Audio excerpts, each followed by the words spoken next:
Hillary Clinton becoming the nation's first woman to top the ticket of a major political party, winning the biggest prize of California, along with 3 other states, and landing a devastating blow against rival Bernie Sanders.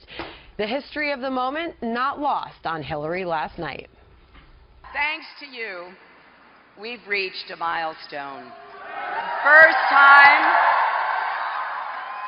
time in our nation's history that a woman will be a major party's nominee for president of the United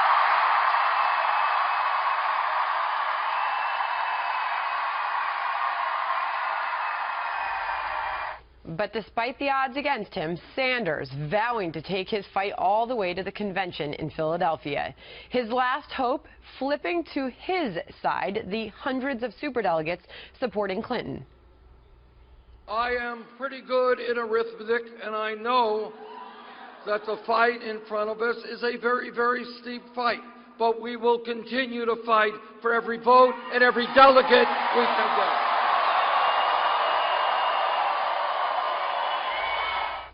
Meantime, as Democrats try to unite the party, Fox News confirming that Sanders will be meeting with President Obama and Senate Minority Leader Harry Reid tomorrow.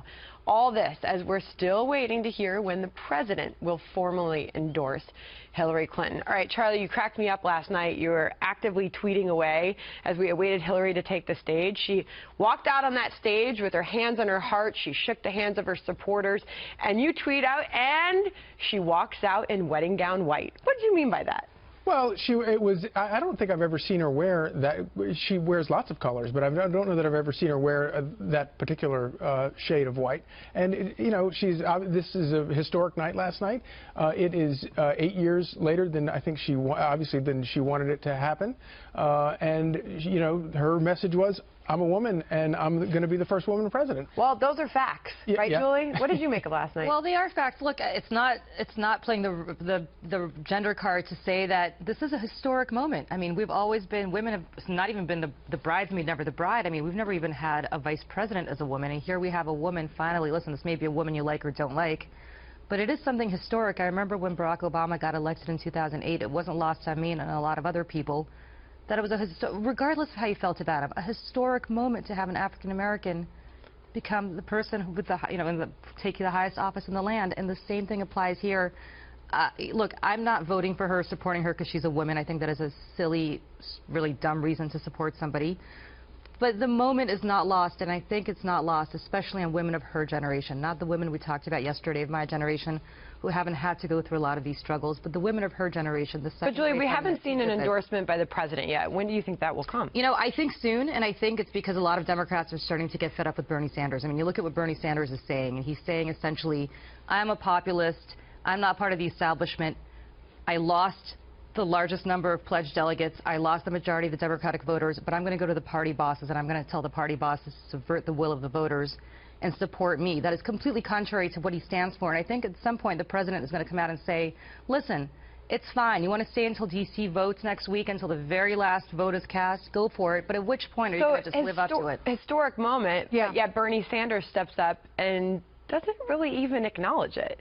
I don't think he's obligated to acknowledge it. I think that he's still her challenger, and he has every right to stay in this race, because if she's indicted, as we've spoken about, and Julie, you even said that if she's indicted, she's going to have to step down. And what's Bernie Sanders going to do? Take all this hard work and throw it away so Joe Biden can swoop in at the last moment and take the nomination? You know, that's not very fair. That's not very just. Those aren't the issues that he has been fighting for. And, you know, he does have every right. He is not beholden to the party.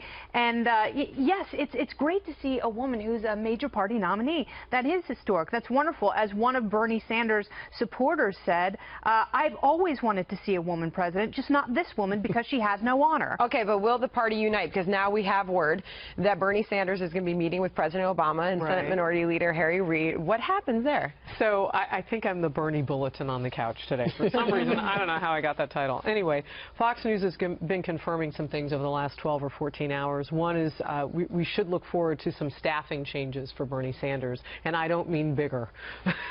So that will be interesting to see that happen over the next couple of days and what that will look like. And then right before we came to set, the Daily Beast catching Vice President Joe Biden on his walk to the Capitol, through the Capitol. Biden saying we should be a little graceful and give him, meaning Sanders, the opportunity to decide on his own. Okay, so did they force him out, Charlie? They're going to do everything that they can to force him out. But I agree with Kennedy. He has no reason to go anywhere, and I think he's going to draw this out as long as, because he's a man on a mission now, and he's got a mandate, and he represents a lot of people that the Democratic Party needs to be there with them in November. Except I think he becomes less and less relevant as time goes on if he doesn't get out. Look, right now he can cut whatever deal he wants to cut. Clearly she's not pushing him out. She wants him to come into the tent. But now you have people like Jeff Merkley, senator from Oregon, who's the only senator, the only colleague of Bernie Sanders in the Senate who's endorsed him, saying, all right, time to face the music, you might want to go. And that drumbeat is going to increase more and more and more when people in the Democratic Party say, listen, the enemy here is not Hillary Clinton, the enemy here is Donald Trump. And the faster we all coalesce and the faster Bernie Sanders lives up to his commitment to make sure Donald Trump does not become the next president of the United States, the faster we can all coalesce. And that drumbeat is going to increase, and it's going to crescendo with the following. Enough superdelegates are going to sign on to a letter, I believe, saying we're not switching our vote to you. But that's... And the President of the United States is going to come out and say enough is enough. But you talk about suppressing the will of the voters. Superdelegates fly in the face of I agree. The voters. You and I agree. Yeah, and Margot Kidder actually did a stunning amount of research on how these superdelegates were clinched for Hillary Clinton, and it was through the Hillary Victory Fund, which funneled money to state party bosses, who then funneled money to various campaigns and to people. So she essentially bought these superdelegates' commitment. But now he's asking those superdelegates that you don't think are Democratic with a small d to all of a sudden subvert the will of the very voters that she supports. That got. All right, that's not my issue. It's the AP story. The AP anonymously contacting superdelegates. They didn't even come out and name the people they were talking about. And based on those secretive conversations, they declared that Hillary Clinton was the presumptive nominee. All right, things heating up. We've got a lot more to get to.